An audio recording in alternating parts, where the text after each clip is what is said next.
오늘 말씀 제목 한번 따라하겠습니다. 씨 뿌리는 비유. 예수님께서 아마도 그 농사 짓는 것을 이렇게 보시고 그 농사 짓는 것을 이렇게 비유로 지금 말씀을 이렇게 전하고 있는 겁니다.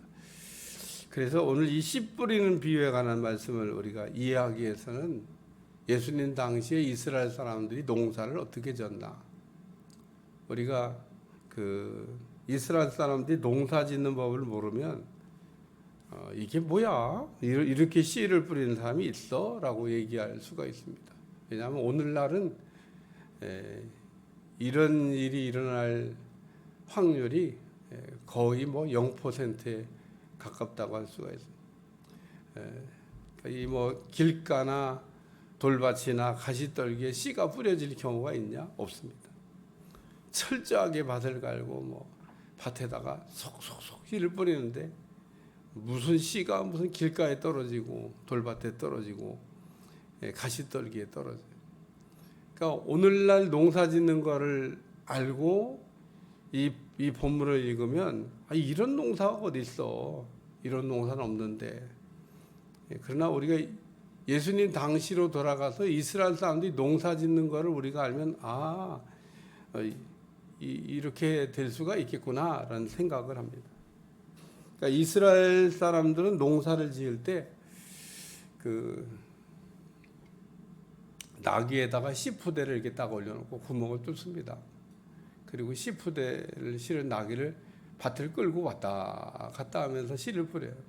그러다 보니까 씨 중에 어떤 거는 길에도 떨어지고, 어떤 거는 도리에도 떨어지고, 어떤 거는 가시떨기에 떨어지고, 어떤 건 제대로 옥토인 밭에 떨어진다는 겁니다. 그러니까 오늘 이 예수님이 씨 뿌리는 비유에 관한 말씀을 한 거를 우리가 이해하려면 이스라엘 사람들이 농사 짓는 법을 우리가 알면 뭐 농사 짓다 보면 뭐 씨가 이렇게 떨어지지, 그리고 다 이해가 되는 얘기입니다. 어려운 얘기 아니다, 그런 얘기입니다. 예수님께서 무슨 지금 어려운 얘기를, 그러니까 오늘날 우리가 읽으면 좀 어려워요. 그냥 농사법을 이스라엘 사람들이 그렇게 졌다는 내용을 모르고 읽으면 어렵지만, 또 우리가 그런 내용을 참고로 알고 읽으면 이럴 수 있다는 거. 그래서 어떤 씨는 길가에, 어떤 씨는 돌밭에, 어떤 씨는 가시들, 어떤 씨는 옥토에 떨어지는데, 길가에 떨어진 씨는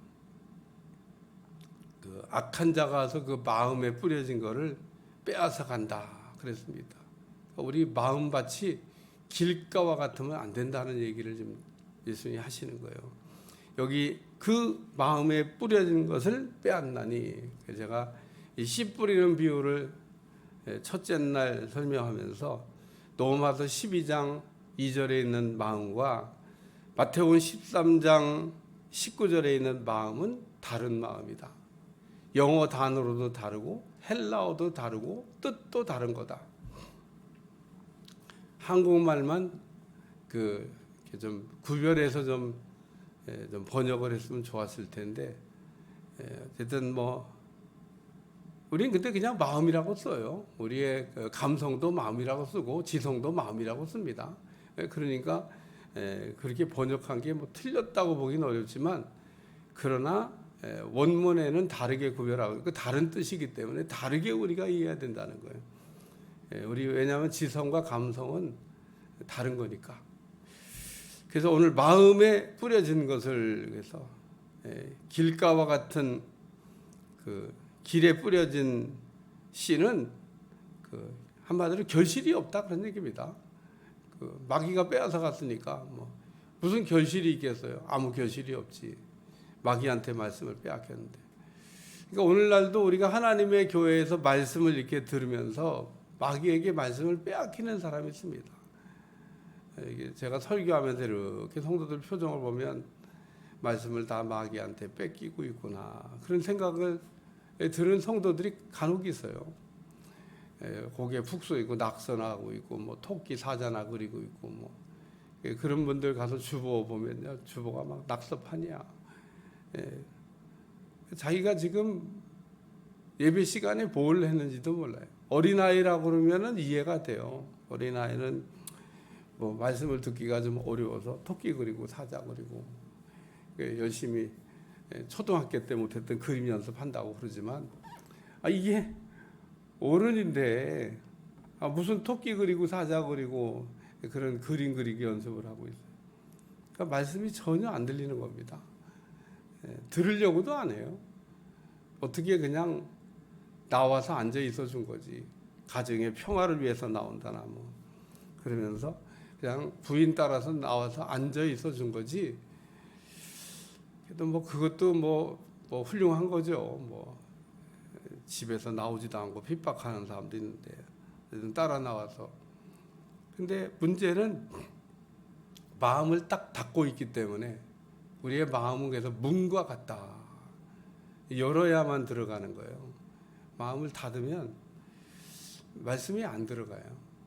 말씀이 뿅 날아갔다가 팅 하고 나한테 옵니다. 그래서 내가 요새 말씀이나 능력이 나갔다가 되돌아오는 경우가 있어요. 그러면 뭐 나갔다가 되돌아오니까 전하는 사람이 말씀 받아갖고 할렐루야다 그게 아니에요. 능력도 나갔다가 못 받으면 이게 되돌아올 때가 있습니다. 받아가지고 자기 속에 불이 들어가야 되는데 불이 거꾸로 역전하는 경우가 있습니다. 불이 거꾸로 튀어와. 그래서 불을 받아. 불이 들어가야 되는데. 그래서 오늘 천국 말씀을 듣고 깨닫지 못할 때는 이러잖아요. 아무나 천국 말씀을 듣고 복음의 말씀을 듣고 깨닫지 못할 때는 악한 자가 서 그 마음에 뿌리는 것을 빼앗는다. 두 번째는 돌밭에 뿌려진 씨입니다. 이 돌밭에 뿌려진 씨는 말씀을 들을 때는 뭐 기뻐합니다. 왜냐하면 말씀을 못 받은 게 아니고 받았어요. 그런데 그 뿌리를 내려야 되는데 말씀의 뿌리를 못 내렸다 그런 얘기입니다. 그래서 잠깐 동안 견디다가 말씀 때문에 그 환난이나 박해가 일어나면 곧 넘어지는 자예요. 교회 나와서 믿음 생활 시작하려고 그랬더니 막 이상한 일들이 막 일어났다고 아주 짐 싸갖고 그냥 떠나는 사람이 있어요. 그런 사람이 교회로 다시 돌아올 확률은 굉장히 희박합니다. 그러니까 참 하나님의 교회까지 와서 말씀을 들었는데 말씀이 뿌리를 내리지 못하고 말씀 때문에 그 어려운 일이 이렇게 생기면 마귀가 가만두겠어요? 여러분, 그래서 이 하나님의 교회에 나온 사람들도 보면 두 종류가 있습니다. 예수님을 영접해서 그 신분을 바꿔가지고 나온 사람이 있고, 우리가 그냥 전도하다 보니까 그런 거를 안 하고 그냥 갖다가 앉혀놨는데, 문제는 이제 영적 전쟁이 일어나는 거죠. 마귀는 뭐라고 했어요? 우리 자녀 내놓으라고 그러고. 마귀가 우리 자녀 내놓으라고 그러니까 막 어려운 일을 막 갑자기 막 일어나게 하는 겁니다. 그래서 말씀으로 말미암아 환난이나 박해가 일어날 때는 곧 넘어지는 자요. 그래서 오늘 우리가 그 말씀을 이렇게 받았으면 뿌리를 내리고 뿌리겠네요. 근데 이 돌밭이라고 하는 걸 제가 설명하면서 그릇이 문제가 있다. 말씀을 다 담지를 못하는 거예요. 하나님의 말씀을 우리가 받으면 다 담아야 되는데 얼마만큼 우리가 담을 수 있나? 그릇만큼 담는 겁니다. 그릇 이상을 벗어날 수 없습니다. 그러니까 오늘 우리는 이 말씀을 못 담는 것도 그 그릇의 문제가 있기 때문에 우리가 이 그릇을 놓고 기도하셔야 돼요. 하나님 그릇을 바꾸어 주시옵소서. 그래서 큰 그릇이 돼야 돼요. 우리가 믿음을 그릇이라고 얘기합니다. 우리가 믿음을 그릇이다. 믿음이 적다. 그릇이 작다. 믿음이 크다. 그릇이 크다. 그러니까 오늘 우리가 믿음이 없으면서도 믿음이 있다고 자꾸 생각하는 분들이 있습니다. 이런 분들이 교회에서 그냥 시도 때도 없이 시험을 받는 거예요. 하나님의 자녀가 안 돼서도 시험이 오지만 하나님의 자녀가 된 사람에게도 시도 때도 시험이 오는 사람. 왜 그러냐? 그릇의 문제가 있어서. 말씀 때문에 계속 어려움이 오는 거죠. 그러니까 말씀으로 말미암아 환난이나 박해가 일어난 때요. 하나님의 말씀을 우리가 받아서 우리가 먹어서 소화가 되면 문제가 없습니다. 근데 하나님의 말씀을 받아서 먹고 소화를 못 시키면 어떻게 되냐? 그러면 이제 넘어지게 되고 문제가 된다. 그러니까 하나님의 말씀을 우리가 받았으면 먹고 소화를 시켜야 돼요.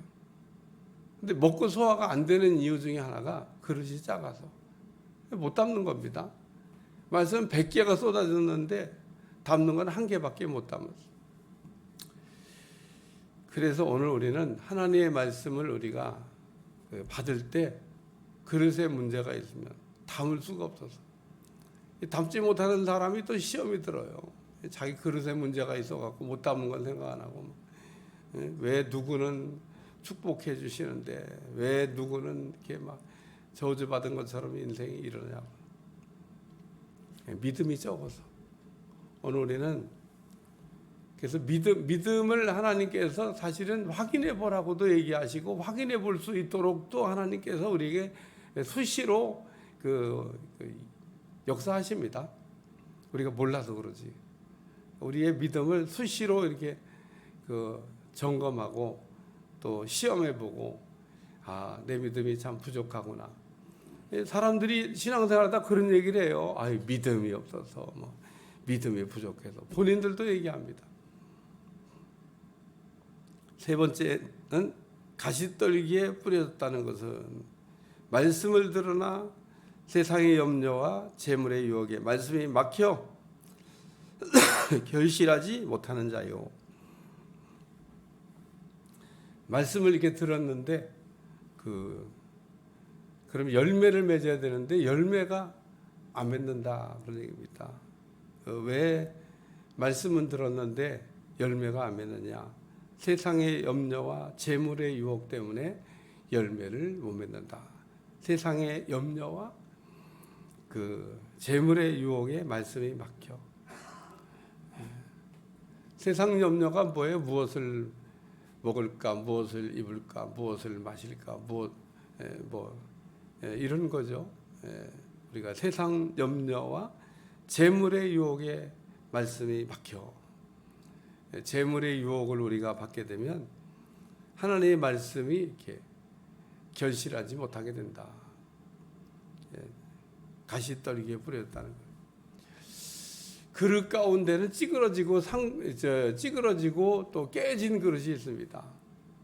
우리가 이 가시떨기를 찌그러진 그릇, 깨진 그릇이라고 설명하는데 하나님의 말씀이 이렇게 들어오긴 하지만 다 새나가 버려요.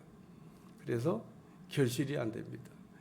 하나님의 말씀이 담기지 않고 새나가게 하는 이유가 뭐냐? 우리의 구멍 난 게 2개가 있습니다. 세상 염려와 재물의 유혹에 구멍이 나면 말씀이 막혀서 결실을 못한다. 좋은 땅에 뿌려졌다는 것은 말씀을 듣고 깨닫는 자니. 제일 처음에도 19절 말씀 씨 뿌리는 비유를 들으라 그러면서 천국 말씀을 듣고 깨닫지 못할 때는 그렇게 말씀하고 있습니다. 여기 천국 말씀을 듣고 깨닫지 못할 때는 여기 좋은 땅에 뿌려졌다는 것은 말씀을 듣고 깨닫는 자니 하나님의 말씀을 우리가 들으면 깨달아야 된다는 거예요. 은혜 받아야 된다. 한마디로 그 얘기입니다. 우리가 깨닫는다고 하는 게 그게 은혜 받는 거예요. 우리가 은혜 받으면 변화가 일어납니다. 우리가 막 은혜 받는 걸 그렇게 사모해요. 막 은혜 받아야지, 은혜 받아야지. 은혜 받는 거를 사모하는데 문제는 우리가 은혜 받는 게 뭐냐? 그게 깨닫는 겁니다. 깨닫는. 하나님의 말씀을 듣고 깨닫는 거예요. 성경에 보면 깨닫지 못했던 사람이 있습니다. 그게 사울입니다. 나중에 훌륭한 분 됐는데 자꾸 사울 얘기를 해서 그렇습니다만 예수님 믿기 전에 사울은 정말 대책 없는 사람이었습니다. 열심은 있고 막 하나님 막 잘 섬겨보려고. 바리새인들 중에서도 으뜸이었을 것 같아요. 바리새인이라고 다 뭐 사울처럼 그렇게 바리새인 아니에요. 폼 잡는 거나 좋아하지. 근데 이 사울은 정말 열심히 믿어보려고, 정말 열심히 믿어보려고 바리새인 중에서도 바리새인 중에도 2등 하라고 그러면 싫은 사람. 근데 하나님의 말씀을 듣고 깨달아야 되는데 깨닫지를 못해요. 하나님의 말씀을 우리가 읽든지 하나님의 말씀을 듣든지 우리가 깨닫는 게 뭐냐? 그게 은혜입니다. 하나님의 말씀을 듣고 하나님이 내게 무슨 말씀을 하는지 우리가 그 깨닫는 거. 깨달으면 어떻게 되냐? 그러면 아까 얘기한 대로 변화가 일어난다. 못 깨달으면 변화가 안 일어나요. 오늘 우리가 막 은혜 받았다고 그러는데 변화가 안 일어났다. 그 은혜 받은 거 아니죠. 우리가 은혜 받았으면 변화가 일어나야 되는데 은혜 받았다고 하면서 변화가 안 일어나. 뭔 은혜를 받은 거예요? 무슨 은혜를 받았다고? 우리가 은혜를 받으면은 그 변화가 일어납니다. 그래서 좋은 땅에 뿌려졌다는 것은 말씀을 듣고 깨닫는 자다. 결실하여 어떤 거는 100배, 어떤 거는 60배, 어떤 거는 30배가 되느니라. 그러면서 씨는 하나 심었는데 그 결실은 이렇게 많다. 그 얘기입니다. 그래서 100배의 축복, 60배의 축복, 30배의 축복을 하나님께서 주신다라고 하는 말씀입니다. 오늘 좋은 땅에 뿌려진 것과 같이 말씀을 들으면 깨닫는 여러분들이 되시기를 축원합니다. 축원합니다. 기도하겠습니다. 하나님, 씨 뿌리는 비유에 관한 말씀을 통해서 우리를 깨닫게 하시고 은혜 받게 하심을 감사드리며 주님의 은혜가 우리 가운데 충만하도록 축복해 주옵소서. 예수님의 이름으로 간절히 기도합나이다. 아멘.